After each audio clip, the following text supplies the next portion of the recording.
Magazine capacity limits. The debate over magazine capacity limits has persisted for decades, with many states and countries implementing such laws, especially since the early 1990s. However, the idea of restricting magazine capacity is older, dating back to at least 1934, when the original National Firearms Act defined a machine gun as any weapon capable of shooting 12 or more rounds without reloading. This attempt to limit capacity was part of the broader push to restrict firearms based on their perceived danger. The logic behind limiting magazine capacity is based on the idea that during a shooting, a victim may have a chance to rush the assailant or find cover while the attacker is reloading. One of the reasons that the magazine restrictions are being proposed is the perception that if the active shooter has fewer bullets in magazines, he will have to reload sooner, and this will create an opportunity for someone to tackle him during the reload. During our demonstration, our runner will start when he perceives the reload and stop when the next shot is fired. Our distance is approximately 25 feet.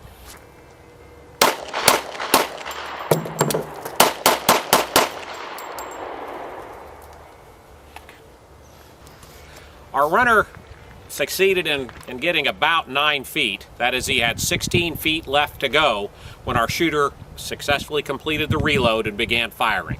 We're going to do the same demonstration now with Christy.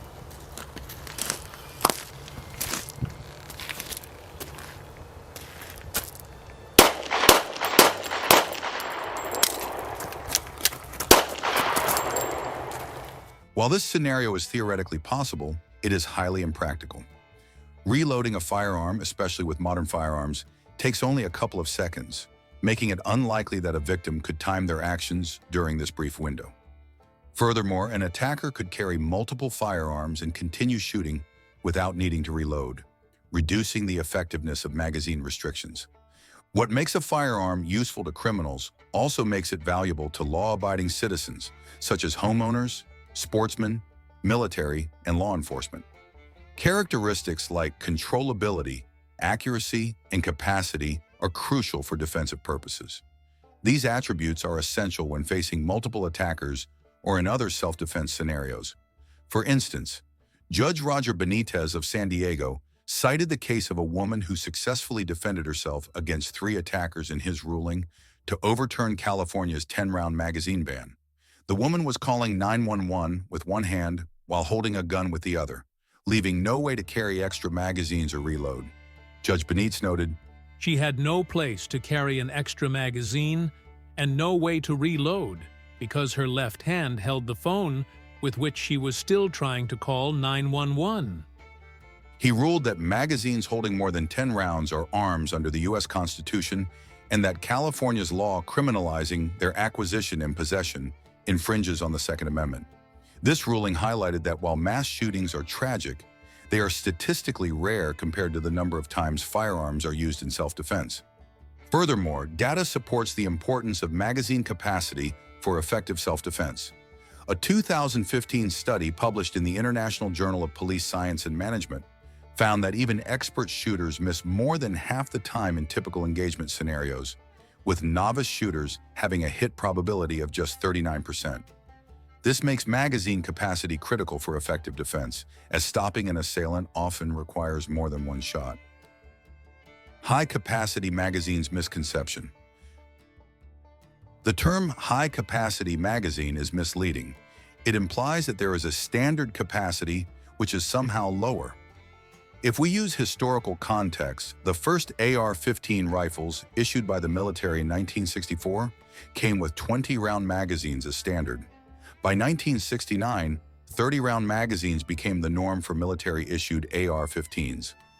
Given this 50-year precedent, it's reasonable to consider 30-round magazines as standard, not high capacity.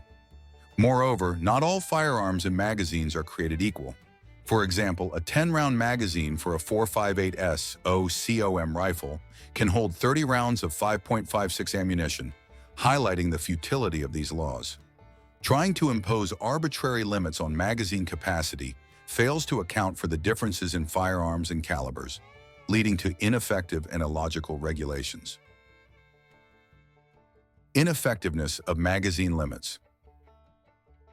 One of the most cited cases in the gun control debate is the Virginia Tech shooting, where the perpetrator used 10-round magazines but was still able to carry out the deadliest school shooting in U.S. history at that time. The shooter reloaded 17 times during the rampage, demonstrating that magazine capacity restrictions did not prevent him from committing his heinous act. Similarly, in the Parkland shooting, the attacker used 10-round magazines, yet fired 150 rounds in 7 minutes. Even if he had used 30-round magazines, the slight reduction in the number of reloads would not have significantly impacted the lethality of the attack. Conclusion: magazine capacity limits are based on flawed logic and ignore the realities of self-defense and criminal behavior. These laws fail to account for the speed of reloading, the availability of multiple firearms, and the differences in firearm calibers.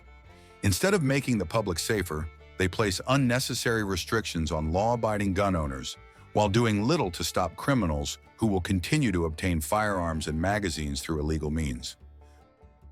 Age restrictions and gun control. This difference is ascribed to our superiority in taking aim when we fire. Every soldier in our army having been intimate with his gun from his infancy. Thomas Jefferson. A militia, when properly formed, are in fact the people themselves, and include, according to the past and general usage of the states, all men capable of bearing arms. To preserve liberty, it is essential that the whole body of the people always possess arms and be taught alike, especially when young, how to use them. Richard Henry Lee. The push for higher age restrictions. In recent years, various states have pushed for legislation to raise the minimum age for purchasing firearms. This debate often resurfaces after a school shooting, where the age of the perpetrator is emphasized in the media. Federal law currently allows individuals to purchase long guns at 18 and handguns at 21. However, many proposals seek to raise the age to 21 for all firearm purchases. Proponents of these age restrictions often argue that younger people are not mature enough to own firearms, while opponents counter that these laws ignore the practical realities of life for young adults, many of whom live independently, serve in the military, or work in law enforcement. Additionally, these restrictions infringe on a person's natural right to self-defense. Practical and legal concerns. One significant problem with age restrictions is their impact on young adults who need firearms for self-defense. Many 18 to 20-year-olds live on their own, and just like older adults, they have a right to protect themselves. Consider a young married couple living in an area with high crime rates. Should they be forced to live without the means to defend themselves simply because they haven't reached an arbitrary age threshold?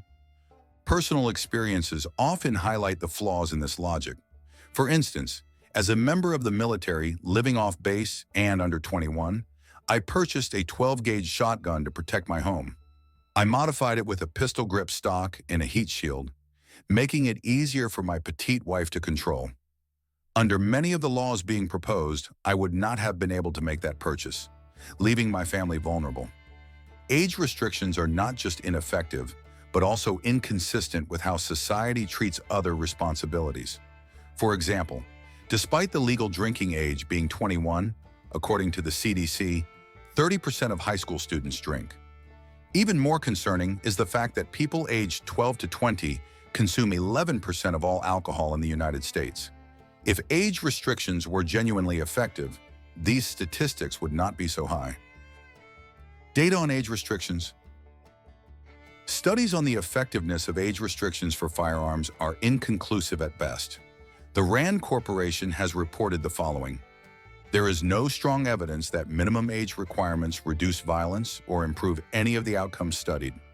Some limited evidence suggests that such laws may reduce firearm suicides among individuals under 21, but the overall effect on total suicides remains inconclusive. There is inconclusive evidence on whether these laws reduce mass shootings or unintentional firearm deaths. Raising the minimum age to purchase a firearm does not necessarily reduce firearm homicides. Criminologist Gary Kleck conducted a study analyzing the impact of the 1968 ban on 18 to 20-year-olds purchasing handguns. His findings showed no significant effect on the share of violent crime arrests for this age group. Age restrictions and mass shootings. The tragic Parkland High School shooting has been one of the main drivers of the recent push to raise the minimum age for firearm purchases. The shooter was 19 years old. However, out of the 23 deadliest mass shootings in the United States, only 3 involved perpetrators under 21: Sandy Hook, Columbine, and Parkland. The Sandy Hook shooter was 20 years old. He used his mother's legally obtained firearm, which he stole after murdering her. Raising the age limit would not have prevented this tragedy. The Columbine shooters illegally acquired their firearms through a straw purchase during the assault weapons ban. The age restriction and the ban did nothing to stop this attack. The Parkland shooting involved a 19-year-old who had been reported to law enforcement approximately 45 times over 7 years. Despite a history of violence and mental health issues, local authorities failed to act. This case underscores the failure of law enforcement, not a problem with age restrictions. In total, out of the 64 mass public shootings from 1998 to 2018, only 10 were committed by individuals under 21. Of those, 4 were carried out by individuals under 18 who were already prohibited from buying firearms. Raising the age limit to 21 would not have changed the outcome in these cases. Inconsistent standards. The logic behind age restrictions becomes even more questionable when viewed alongside other policies. For instance, how can politicians argue that 18 to 20-year-olds are too immature to own a gun, but simultaneously send them to war? Why do ASDM politicians like Nancy Pelosi push to lower the voting age to 16, while advocating to raise the minimum age for gun ownership to 21? How can a person be responsible enough to take on student loans at 18, but not mature enough to protect themselves? This inconsistency extends to issues beyond firearms. These same politicians advocate for allowing children under 12 to undergo life-altering gender transition treatments, including hormone therapy and surgery, while arguing that 18 to 20-year-olds are not mature enough to purchase firearms. The hypocrisy is glaring. The importance of responsible gun ownership. Age restrictions fail to address the real issue: responsible gun ownership. My own experience reflects this. By the age of 10, I had a BB gun and a compound bow. By 12, I was walking around my grandparents' farm with a .22 rifle and later a shotgun. The key to safety was not an arbitrary age restriction, but the lessons my father taught me about respect for firearms and the value of human life. Lessons that millions of parents continue to pass on to their children today. Comedian David Spade provides an unlikely yet powerful example of how gun ownership can be part of growing up responsibly. In his youth, his single mother would drop him and his brothers off in the Arizona desert with a rifle, pistol, and shotgun to shoot targets and snakes while she worked. Spade, despite his comedic background, has used firearms responsibly for self-defense and even donated $100,000 to the Phoenix Police Department to purchase rifles. Conclusion. Age restrictions on firearm ownership are a flawed solution to a complex issue. They fail to address the needs of young adults living independently, have little effect on reducing crime or mass shootings, and are inconsistent with other societal responsibilities given to individuals under 21. Rather than imposing arbitrary age limits, the focus should be on promoting responsible gun ownership and addressing the underlying social issues that lead to violence. The myth of children killed by firearms. One of the most emotionally charged arguments used by gun control advocates is the claim that firearms are the leading cause of death among children. This argument is often accompanied by shocking statistics that appear to show a severe crisis. However, a closer examination of the data reveals that this statistic is frequently manipulated by including older teenagers and young adults, many of whom are involved in gang-related violence and criminal activity. The Centers for Disease Control and Prevention, CDC, classifies children as anyone under the age of 18. However, when gun control advocates present their statistics, they often include older teenagers between the ages of 15 and 19. This age group is disproportionately involved in gang-related violence, drug activity, and other criminal behavior. A study by the Heritage Foundation found that when you exclude older teenagers from the data, the number of young children, those under 15, killed by firearms drops dramatically. To illustrate, in many of these children killed by firearms statistics, the majority of those deaths are not 6 or 7-year-olds caught in crossfire or tragic accidents, but 17 or 18-year-olds who are involved in gang violence. According to FBI crime data, around 90% of gun homicides for teenagers are connected to gang-related activity. When these older teens and their involvement in violent crime are removed from the equation, the narrative of a widespread epidemic of gun violence against innocent young children falls apart. This manipulation of statistics creates a false sense of urgency and misleads the public. It distorts the reality of gun violence and diverts attention away from the actual causes, such as gang activity, drug trafficking, and the breakdown of community and family structures. The problem is not young children accidentally shooting themselves or others. Such tragedies are extremely rare. Instead, the issue is concentrated in urban areas, among older teenagers, many of whom are involved in criminal activities. Media outlets and politicians often exploit the tragic deaths of children to push for stricter gun control measures, but they do so by distorting the data. They rely on these skewed statistics to generate emotional reactions and build support for their policies rather than addressing the root causes of violence. For example, urban violence and the lack of effective policing in certain areas contribute significantly to gun-related deaths, but these issues are often overshadowed by the more sensationalist narrative of children being victimized by firearms. Furthermore, according to the FBI's Uniform Crime Reporting UCR program, the overall rate of gun-related deaths in the U.S. has been declining for decades, even as firearm ownership has increased. This decline is often ignored by gun control advocates, who focus solely on isolated incidents to build their case. The manipulation of data to include older teenagers in the statistics about children killed by firearms is a disingenuous tactic that distorts the debate over gun control. By doing so, advocates for stricter gun laws obscure the real issues that need to be addressed, such as gang violence, drug activity, and the lack of resources in underserved communities. Effective solutions must focus on these root causes, rather than relying on misleading data to push an agenda. You're more likely to kill a family member. Good guy with a gun. One of the most persistent arguments from gun control advocates is that having a firearm in the home increases the likelihood of a tragic incident involving a family member. This claim, often cited as fact, stems primarily from a study conducted by Arthur L. Kellerman in the 1990s. Despite being debunked numerous times, this myth continues to be propagated by ASDM groups, including during political debates and through organizations like the Gifford Law Center to prevent gun violence. Kellerman's study, The Flaws. The original study by Kellerman concluded that individuals with guns in their homes were at a higher risk of being involved in a homicide. Gifford's group, citing this study, claims that persons with guns in the home were at greater risk of dying from a homicide in the home than those without guns in the home, and that the presence of firearms increased the risk of homicide by 90%. However, this assertion is misleading because the study ignored numerous confounding factors, and the results have been criticized for blurring cause and effect. The Kellerman study found that homes with firearms had a higher incidence of homicide, but it also identified several other risk factors that were more strongly correlated with violence. Alcohol consumption was more common in homes with homicides. Illicit drug use was prevalent.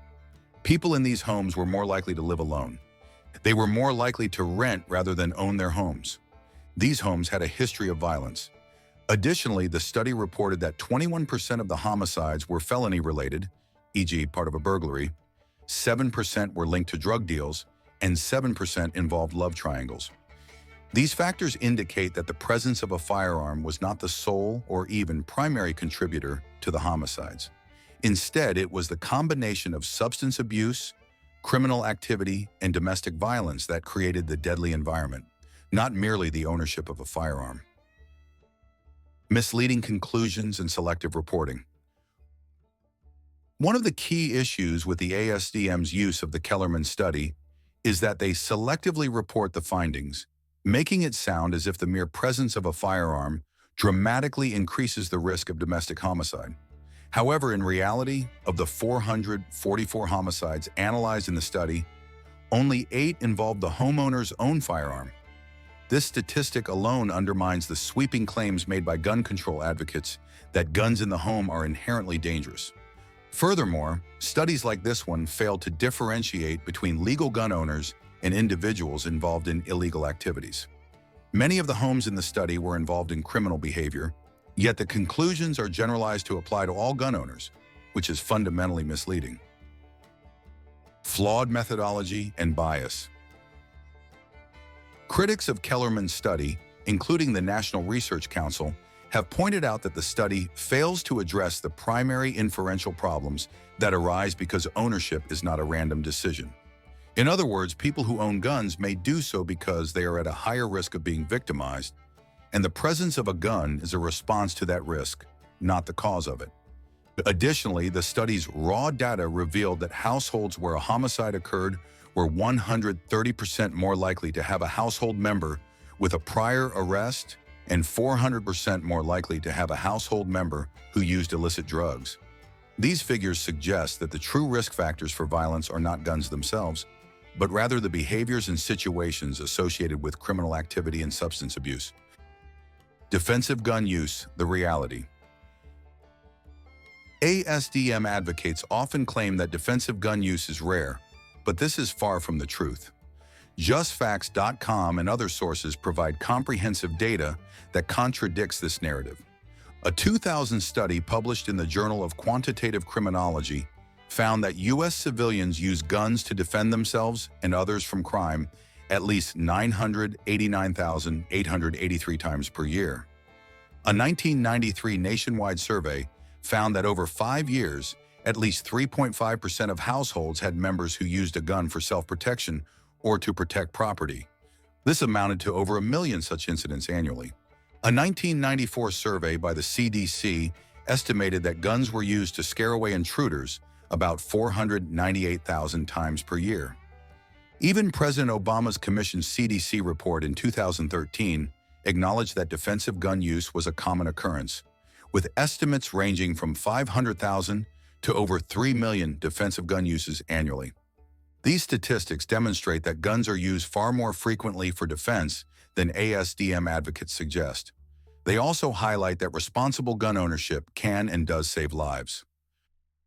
The CDC and defensive gun use data suppression.